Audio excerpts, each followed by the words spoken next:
I get to see you a little bit. All right. Hey. What's going on? How's it going, guys? So if you don't know me, I'm Mitchell. I'm at the STX Foundation. We do events like this, anything and everything we can do to help grow the ecosystem, anyone building on Bitcoin.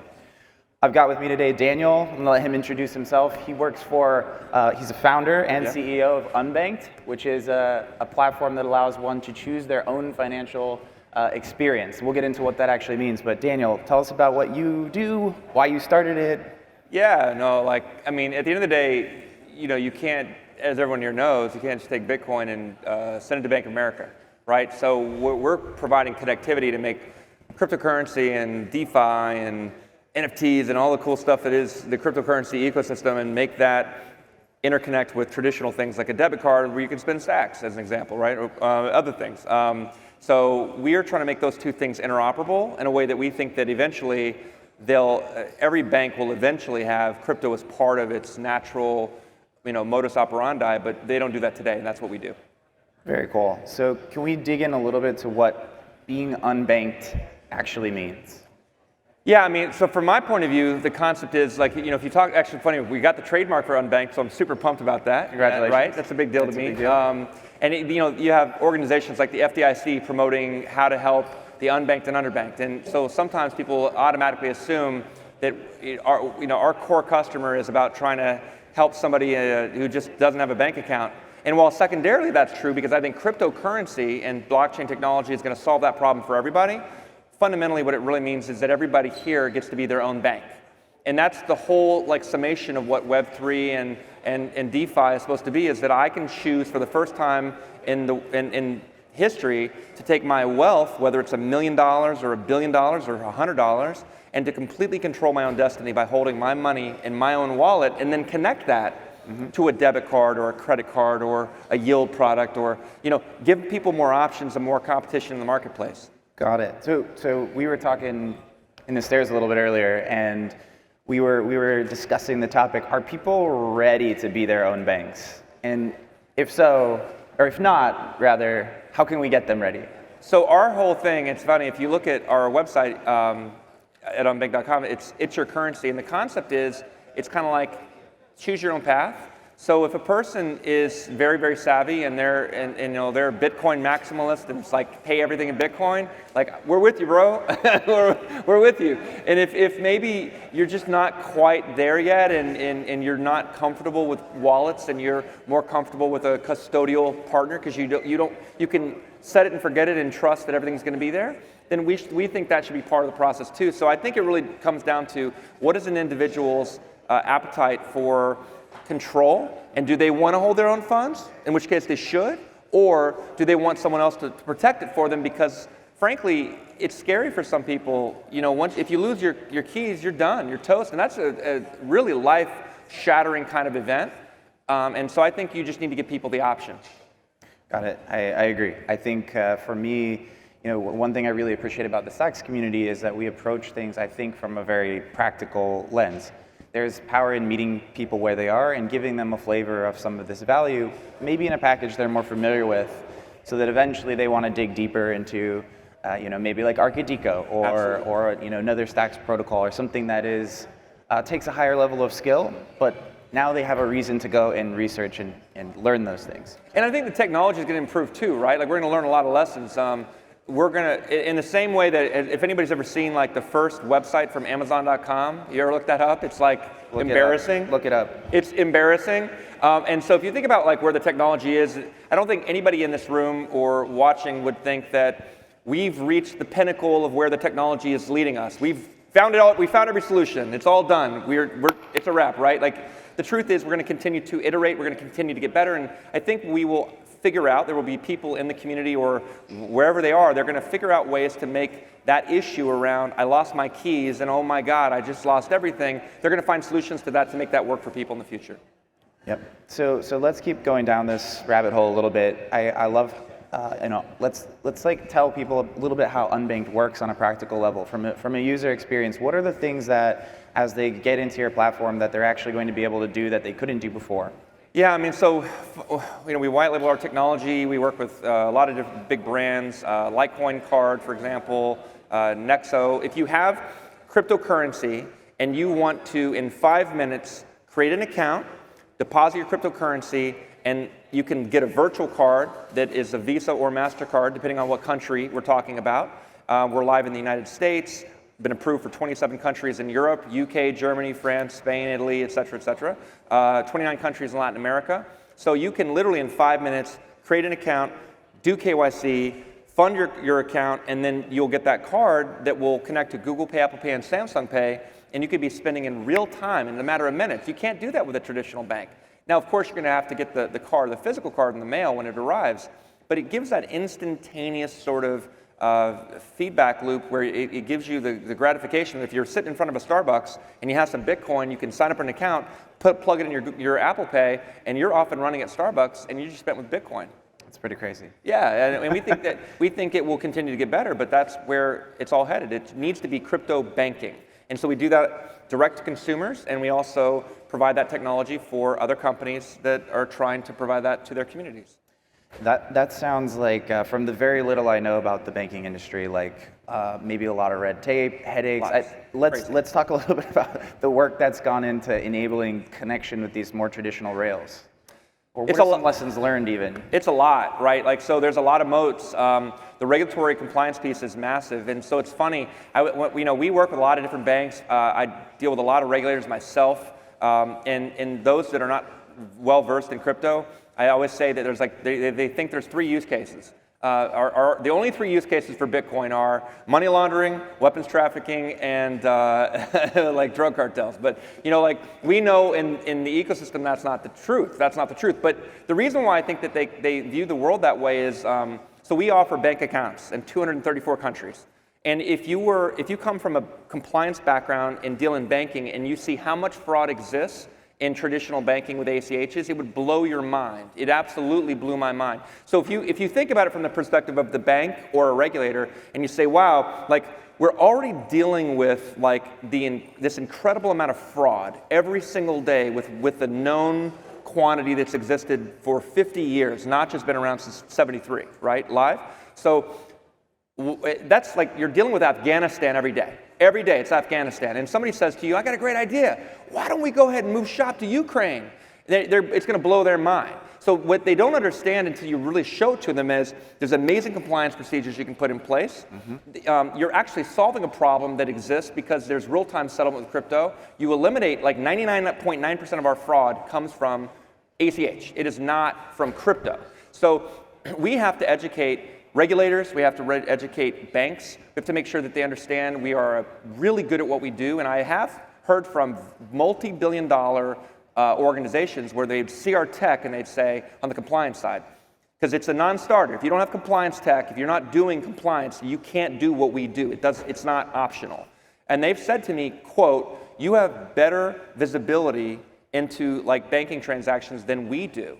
And this is coming from brands you would know, that you all are probably customers of at some point in your life. So that's to me, that's a compliment not just to our company, but I think to the industry in terms of where it's all headed and how we can all be proud of what we're building. Yeah, it's always been a little bit surprising to me that there is resistance from some of these like governments, banks, et cetera, given the transparency just blockchain in general provides. Do you think that the sentiment is turning? Have you run into easier and easier conversations, or are they still the same? What's that? It's definitely easier, and I think everything, everything kind of always, it seems like everything becomes political, right? But we've seen it, especially in the United States, we've seen it in Europe, where politics informs the law, and the law ends up being what we're held to accountable to. And so when you see more and more people that are kind of running in politics that are saying, I'm going to be the Bitcoin candidate.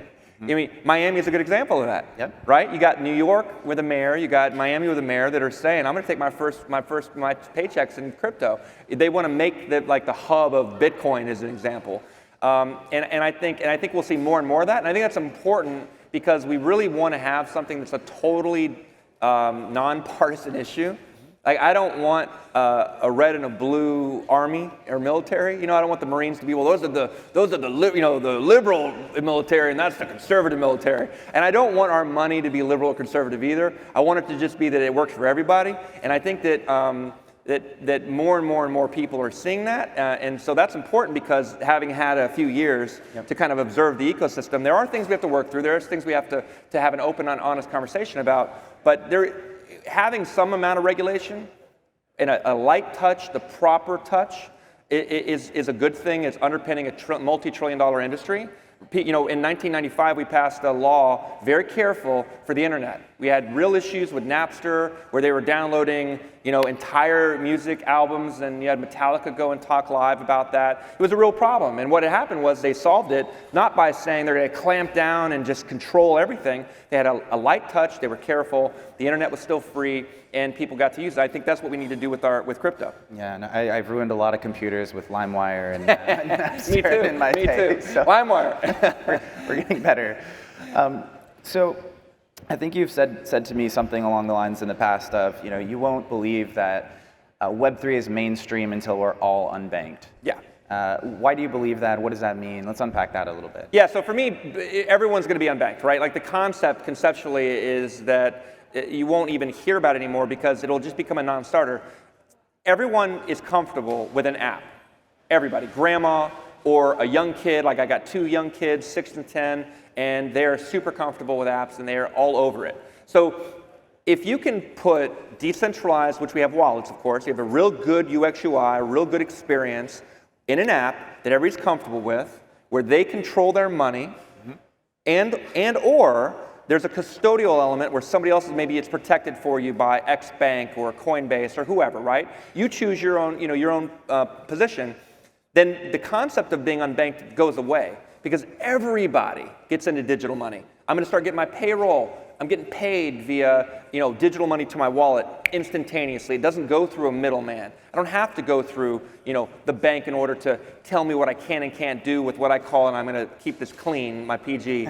My G. Thank you. I call them the FU fees. Like the banks, they love their FU fees. And so I think by people choosing to be their own bank, having their own wallet, then they're going to have a lot more control, and then they can choose for themselves what makes sense for them. And if they want to pay $15 a month for a bank account with the Bank of America, then they're making that choice, and good for them. That's their call, and good for them.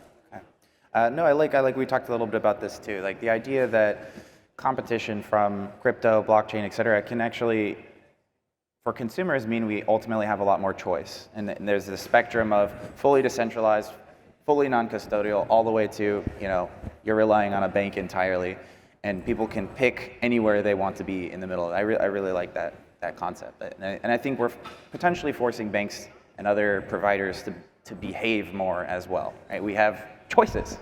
And that's important. So capitalism to me is the primary successful economic solution for the world. It's worked, it's not perfect, we have a lot of problems, but it's better than every other system, okay? But capitalism does not work unless you have competition. So when you talk about free markets, I care about competition in the marketplace. Adam Smith, when he wrote Wealth of Nations, said that it was a natural tendency of capitalism to gravitate toward monopoly, and that's when it starts to break down. That's when it stops working for everybody. So capitalism is great until you get to the point where there's only one provider of a service. Whether it be, that's why government doesn't work with socialism, because there's one provider. They get stale. If it's Standard Oil and they can charge you whatever they want to charge you, because guess what? They're the only game in town. So with crypto, Bitcoin, stacks, it's competition in the marketplace. People get to make choices about what makes sense for them, and if they want to work with that dirty, dirty fiat, then they can, right? And good for them. And if they don't, and it's going to keep banks honest. And when you have Wells Fargo saying, this is public information, so Wells Fargo strategies analyst said, the banking industry is about to lose, in the United States, 200,000 jobs in the next decade. Now that's the reason why, if you think about it, is we don't need a bank on every corner now. Right? You don't need a bank at every corner. So now people are going to literally, it's going to be transition. It's going to be painful if you're in the banking industry.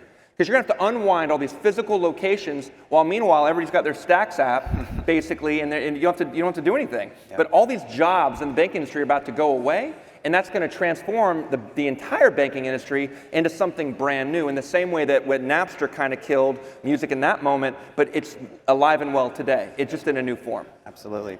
So I've got one more question for you, Yeah. and then there's a rumor going around we might be sharing some news today, so I want to leave time for that. And then we'd like to also leave time for at least one or two questions. So with that, get your questions in mind. One more question for you. Let's imagine sort of a future state where we've succeeded and everyone's unbanked by your definition. How does, what does that look like? What does that afford the individual that they don't have today? What does that world look like? How does it change our relationships with things, with institutions, with each other? Well, they're going to have to compete for our business in a way that I don't think they do today. And it's not a bad thing. Like, banks are necessary. Banks can provide tremendous capabilities for the economy by lending money and all these things. And DeFi is going to create a competitive marketplace. JP Morgan Chase could offer you 10% yield today if they wanted to. They 100% could. They don't. You know why? Because they made $26 billion last year, and they need that money for their shareholders. So they got a real problem. So I think it's going to keep them honest. It's going to be market competition. But the perfect summation to me is that you have the control of your own money, you have more choices, and then you can connect your own funds that are sitting in your wallet to a DeFi protocol or to a bank product or whatever, and they're going to have to compete for your business, and that's going to be really healthy for them as a business. It's going to be really healthy for the industry, and it's going to be really important for the consumer. Awesome. Thank you. Thank you. Let's get into some news. Okay, some news. Yeah. So, what have we done, Daniel? I want you to do the honors. I'm excited, to be honest. For the tech folks, in about 30 seconds, I'd love for you to put up the graphic we have. But just this week, we put the final touches on something I think is pretty exciting for the Stacks ecosystem.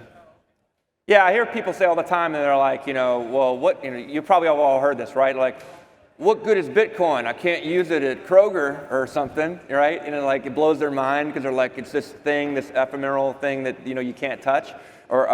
So we connect cryptocurrency to traditional solutions like debit cards, bank accounts, etc.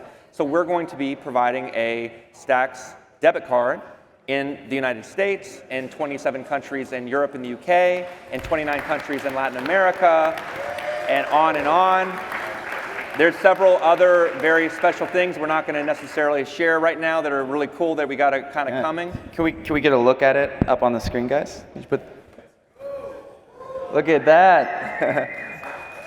So it's going to be very cool. It's going to be a lot of fun. And I'm not, look, we do this for a lot of companies, but I'll tell you, in protocols like Litecoin, for example, but I have been so impressed with Stacks, and I think it's going to really take over how people view crypto, because now you have the ability to keep funds in an asset that has shown price appreciation, slow and steady wins the race, slow and steady wins the race, and earning 8 to 10% Bitcoin yield is insane. So that's something that we didn't mention. That is, whatever balance you're holding on your card, you'll be able to earn your stacking yields throughout, and then still be able to transact in real time. Really, really cool. And this is important to understand. So the way this is different than you would think of like a traditional, some crypto debit cards or a traditional card, is that when funds are deposited, like if you deposit Bitcoin, it converts to Stacks. If you deposit Stacks, it stays in Stacks. Cool.